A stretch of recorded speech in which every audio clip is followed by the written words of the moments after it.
तरफ सन्नाटा फैला हुआ था। गांव की गलियों में अब कोई हलचल नहीं थी। दूर कहीं किसी कुत्ते के भौंकने की आवाज आ रही थी और खेतों की तरफ से ठंडी हवा चल रही थी। हरिराम धीरे धीरे अपने घर की तरफ बढ़ रहा था। उसके कदम थके हुए थे, लेकिन उसके मन में कई सवाल घूम रहे थे। उसके हाथ में वही छोटा सा मिट्टी का घड़ा था जिसे साधु बाबा ने उसे दिया था। वो घड़ा देखने में बिल्कुल साधारण था, लेकिन हरिराम के लिए वो सिर्फ मिट्टी का बर्तन नहीं था। उसके अंदर एक रहस्य छिपा था। हरिराम चलते चलते रुक गया और घड़े को देखने लगा। हे भगवान, आज का दिन कितना अजीब था।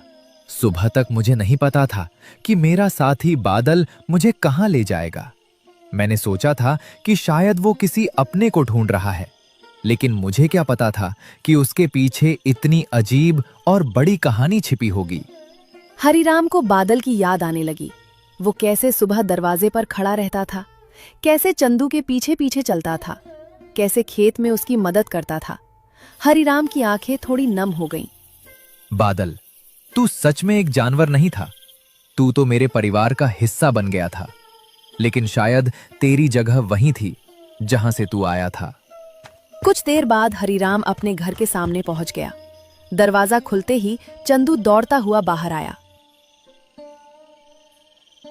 बाबा, चंदू ने अपने पिता को देखा, फिर उसकी नजर हरिराम के हाथ में रखे घड़े पर गई। बाबा, ये क्या है और आप इतनी देर से कहाँ थे? हरिराम कुछ बोल पाता उससे पहले गंगा भी बाहर आ गई। उसके चेहरे पर चिंता साफ दिखाई दे रही थी। आपको पता भी है कितनी रात हो गई है? मैं और चंदू कब से आपका इंतजार कर रहे हैं। आप ऐसे ही बादल के साथ चले गए, पता नहीं वो कहाँ गया होगा। अगर रास्ते में कुछ हो जाता तो? हरिराम चुपचाप अंदर आ गया। उसने घड़े को चारपाई के पास रखा और बैठ गया। गंगा, आज जो हुआ है वो सुनने के बाद शायद तुम्हें भी यकीन नहीं होगा। गंगा परेशान होकर उसके पास बैठ गई। पहले ये बताइए, आप ठीक तो हैं ना? कहीं किसी ने कुछ किया तो नहीं? नहीं, मेरे साथ कुछ गलत नहीं हुआ, बल्कि शायद आज मेरे साथ कुछ ऐसा हुआ है जिसे मैं अपनी पूरी जिंदगी नहीं भूल पाऊंगा। मैंने कभी ऐसा कुछ उम्मीद नहीं किया था और न ही कभी वैसी बातों को माना था। चंदू उत्सुक होकर पास बैठ गया। बाबा, जल्दी बताओ ना, आप गए कहाँ थे और बादल आपको कहाँ तक ले गया? हरिराम ने बेटे के चेहरे की तरफ देखा। बेटा, आज मुझे समझ आया कि कभी कभी भगवान किसी इंसान की जिंदगी में कुछ लोगों को नहीं, बल्कि कुछ रिश्तों को भेजता है। मैं समझा नहीं बाबा। तुझे याद है जब बादल पहली बार हमारे खेत में मिला था? हाँ बाबा, वो दिन मैं कैसे भूल सकता हूँ। वो कितना बड़ा था। पहले तो मुझे डर लगा था, लेकिन जब उसने मेरे हाथ से पानी पिया था तब मुझे लगा था कि वो हमसे डरता नहीं है और हमें कोई खतरा नहीं है। हरिराम मुस्कुराया। वही बादल आज मुझे एक जंगल के अंदर ले गया। वहां एक छोटी सी कुटिया थी और उस कुटिया में एक साधु बाबा रहते थे। साधु बाबा? हाँ, और सबसे हैरानी की बात यह थी कि वो बादल को देखकर ऐसे खुश हुए जैसे कोई पिता अपने खोए हुए बेटे को देखकर खुश होता है। मतलब बादल उन्हीं का था? हाँ बेटा, उन्होंने कहा कि बादल उनका बेटा जैसा है। चंदू कुछ देर चुप हो गया। उसके चेहरे पर उदासी आ गई। तो बादल हमें छोड़कर चला गया, अब वो हमें कभी दिखेगा? बाबा, क्या हम उसे जंगल जाकर एक बार देख सकते हैं? हरिराम ने धीरे से सिर हिलाया। हाँ बेटा, लेकिन वो हमें छोड़कर नहीं गया। वो अपने पुराने रिश्ते को निभाने वापस गया और शायद हम उसे नहीं मिल पाएंगे। हम कभी उस तक पहुंच नहीं पाएंगे। कम से कम साधु बाबा ने तो यही बोला था। लेकिन बाबा, आप तो जंगल का रास्ता और साधु बाबा का घर जान गए, तो हम क्यों नहीं जा सकते? आप ऐसे कैसे बोल सकते हैं? क्या आपको याद नहीं आएगी? हरिराम कुछ पल शांत रहा। आएगी बेटा। जिस घर में प्यार मिलता है उस घर को कोई भी आसानी से नहीं भूलता। लेकिन सोच, अगर कोई अपना हमसे दूर रहकर ज्यादा खुश रह सकता है, तो क्या हमें सिर्फ अपने दुख के लिए उसे रोकना चाहिए? चंदू की आंखें भर आईं। नहीं बाबा, लेकिन मैं उसे बहुत याद करूंगा। मैं भी करूंगा बेटा। गंगा अब तक चुप थी। उसने धीरे से पूछा, लेकिन ये घड़ा साधु बाबा ने आपको ये क्यों दिया? हरिराम ने घड़े की तरफ देखा। उन्होंने कहा कि ये मेरे अच्छे कर्मों का फल है। अच्छे कर्मों का फल? कैसे कर्म? कुछ समझ नहीं आ रहा है। उन्होंने कहा कि मैंने बादल को बिना किसी लालच के अपनाया। जब मेरे पास खुद खाने को कम था, तब भी मैंने उसे भूखा नहीं रखा। इसी वजह से उन्होंने ये घड़ा मुझे दिया। चंदू की आंखें चमकने लगीं। बाबा, क्या इसमें सच में पैसे निकलेंगे? हरिराम हंस पड़ा। तेरे मन में भी यही आया ना? हाँ बाबा, अगर इसमें पैसे निकल गए तो आपको मजदूरी नहीं करनी पड़ेगी, माँ को चिंता नहीं करनी पड़ेगी और हम अपनी फसल भी अच्छे से संभाल पाएंगे। गंगा ने भी घड़े को देखा। उसके चेहरे पर उम्मीद और डर दोनों थे। अगर सच में ये घड़ा हमारी मदद कर सकता है तो क्या हमारी सारी परेशानियां खत्म नहीं हो जाएंगी? और आपने जैसा कहा कि साधु बाबा ने कहा था, आपने बादल को प्यार दिया, खिलाया, लेकिन उन्हें इन सब का कैसे पता लगा? और क्या अच्छे कर्म? हरिराम ने धीरे से कहा, मुझे नहीं पता, और मुझे लगता है कि अब वो सब समय की बातें, वो जगह मेरे दिमाग से गायब हो रही है। जबकि मैं चीजों को आसानी से नहीं भूलता, और तुम्हारी कहे मुताबिक इस घड़े से हमारी परेशानी भी दूर हो जाएंगी। लेकिन सवाल ये है कि क्या हमें बिना जरूरत इसकी मदद लेनी चाहिए? मतलब? साधु बाबा ने साफ कहा है, ये घड़ा तभी काम करेगा जब सच में जरूरत होगी। अगर मैंने लालच में इसका इस्तेमाल किया तो ये मिट्टी का साधारण घड़ा बन जाएगा। कुछ देर तक तीनों घड़े को देखते रहे। बाबा, एक बार देख लेते हैं ना, सिर्फ ये जानने के लिए कि इसमें सच में कुछ है या नहीं। हरिराम ने बेटे की तरफ देखा। ठीक है बेटा, लेकिन याद रखना, हम इसे धन पाने के लिए नहीं, सिर्फ सच जानने के लिए देख रहे हैं। हरिराम ने घड़ा सामने रखा, धीरे से उसमें हाथ डाला। कुछ पल तक सभी की नजरें उसके हाथ पर थीं, लेकिन कुछ नहीं हुआ। हरिराम ने हाथ बाहर निकाला, खाली। बाबा, कुछ नहीं आया। हरिराम मुस्कुराया। क्योंकि अभी इसकी जरूरत नहीं है बेटा। लेकिन हमारी परेशानी तो है। परेशानी है, लेकिन अभी हमारे हाथ पैर चल रहे हैं, हम मेहनत कर सकते हैं। जब इंसान खुद कोशिश करना छोड़ देता है, तभी उसे सहारे की सबसे ज्यादा जरूरत पड़ती है। गंगा ने अपने पति को देखा। उसे हमेशा की तरह वही भरोसा दिखाई दिया। आप सच में अलग इंसान हो। इतनी परेशानियों के बाद भी आपके चेहरे पर डर नहीं आता? डर आता है गंगा, लेकिन मैं चाहता हूं कि मेरे डर को देखकर मेरा परिवार कमजोर ना पड़े। चंदू अपने पिता के पास आकर बैठ गया। बाबा, मैं भी आपकी तरह बनना चाहता हूँ। मेरी तरह नहीं बेटा, मुझसे भी अच्छा इंसान बनना। उस रात हरिराम ने घड़े को घर के एक सुरक्षित कोने में रख दिया। उसे नहीं पता था कि आने वाले दिनों में यही घड़ा उसके परिवार की सबसे बड़ी परीक्षा का हिस्सा बनने वाला है।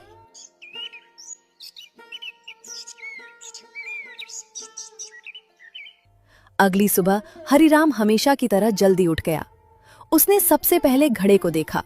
वो बिल्कुल वैसा ही था, एक साधारण मिट्टी का घड़ा।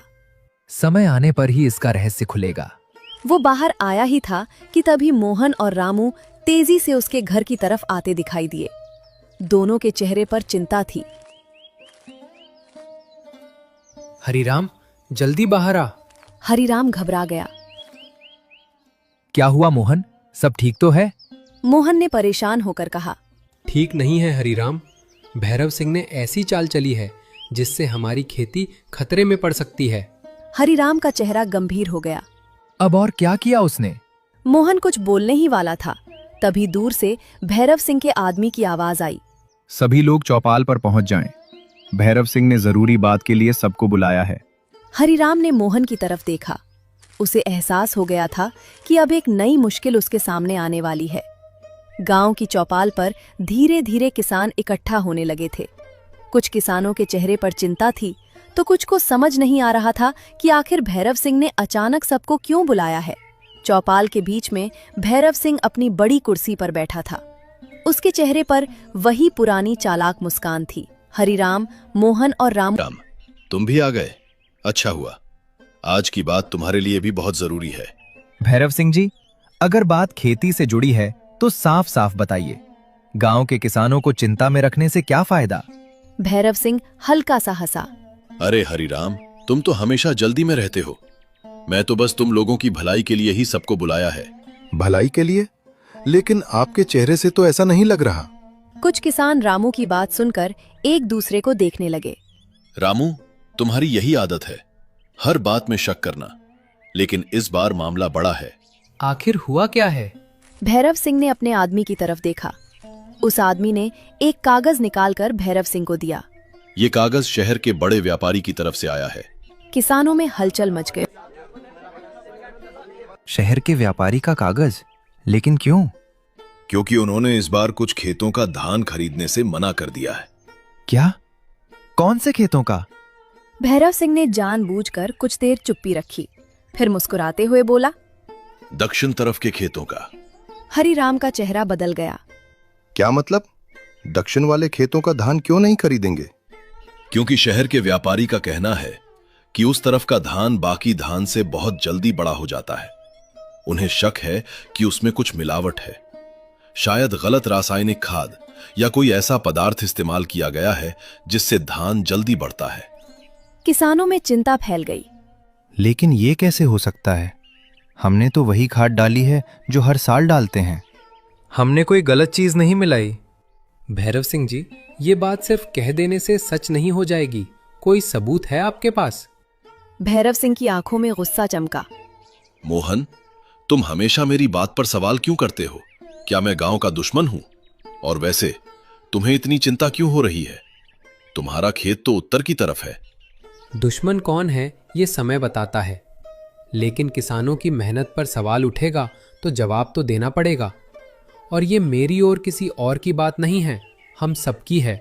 सब किसान एक ही परिवार है। भैरव सिंह कुर्सी से उठ खड़ा हुआ। ठीक है, तुम लोगों को मेरी बात पर भरोसा नहीं है तो मत करो, लेकिन याद रखना, अगर शहर के व्यापारी ने धान नहीं खरीदा तो सबसे ज्यादा नुकसान किसका होगा? वैसे भी अभी धान को पकने में कटने में समय है। मेरे काम था कहना, मैंने कह दिया। सभी किसान चुप हो गए। नुकसान तो किसानों का ही होगा, लेकिन बिना जांच के किसी किसान की फसल को खराब कहना गलत है। तुम्हें तो हमेशा सच और न्याय दिखाई देता है हरिराम, लेकिन दुनिया इतनी सीधी नहीं होती। दुनिया कैसी भी हो भैरव सिंह जी, झूठ ज्यादा दिन तक नहीं चलता। भैरव सिंह हरिराम को घूरने लगा। तुम्हें बहुत भरोसा है अपनी सच्चाई पर, देखते हैं ये भरोसा कब तक रहता है। वो अपने आदमियों की तरफ देखकर बोला, चलो, यहां हमारा काम खत्म हुआ। किसानों को अब खुद सोचना है कि वो अपनी फसल बचाना चाहते हैं या नहीं। भैरव सिंह वहां से चला गया, लेकिन जाते जाते उसके चेहरे पर जीत वाली मुस्कान थी। चौपाल खाली होने लगी। हर किसान परेशान दिखाई दे रहा था। सब अपने अपने घर गए, बस रामू, मोहन और हरिराम रुक गया।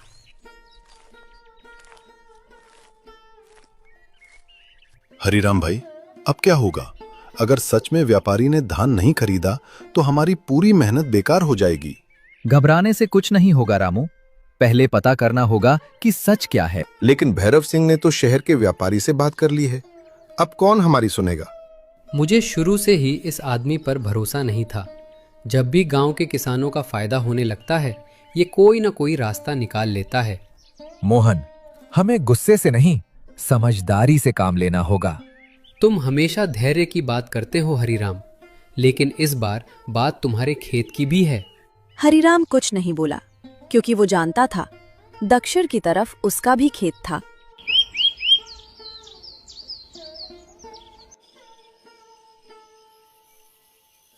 शाम हो चुकी थी। हरिराम चुपचाप घर लौटा। उसके चेहरे पर चिंता साफ दिखाई दे रही थी। गंगा ने उसे देखते ही पहचान लिया। क्या हुआ? आज आपका चेहरा इतना परेशान क्यों है? कुछ नहीं गंगा, बस गांव में एक नई परेशानी खड़ी हो गई है। बाबा, क्या फिर कोई मुश्किल आ गई? भैरव सिंह ने शहर के व्यापारी को अपने पक्ष में कर लिया है। अब वो दक्षिण वाले खेतों का धान खरीदने से मना कर रहे हैं। लेकिन क्यों? कह रहे हैं कि धान जल्दी बढ़ता है, इसलिए उसमें मिलावट है। गंगा हैरान रह गई। लगता है वो आदमी पागल हो गया है, कुछ भी बोले जा रहा है।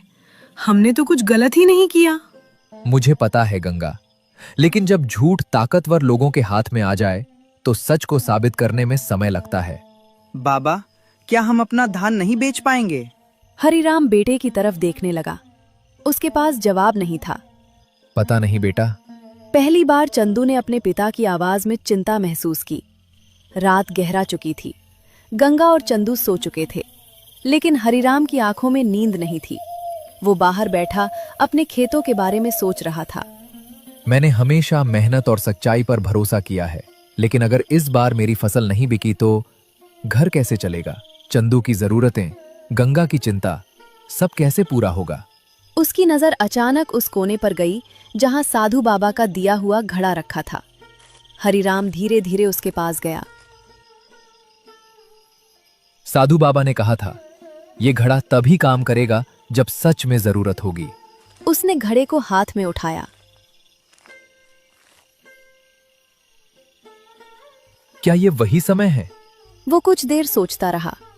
नहीं, मैंने हमेशा अपनी मेहनत पर भरोसा किया है, लेकिन अगर इस घड़े की मदद से मैं अपने परिवार और गांव के किसानों की मेहनत बचा सकता हूं, तो शायद इसे इस्तेमाल करना गलत नहीं होगा। हरिराम ने धीरे से घड़े में हाथ डाला। कुछ पल तक सन्नाटा रहा। फिर अचानक उसके हाथ को कुछ ठंडी चीज महसूस हुई। हरिराम चौंक गया। उसने धीरे से हाथ बाहर निकाला। उसकी हथेली में कुछ चमक रहा था। हरिराम की आंखें बड़ी हो गईं। ये सिक्के? उसके हाथ में पुराने चमकदार सिक्के थे। हरिराम कुछ देर तक उन्हें देखता रहा।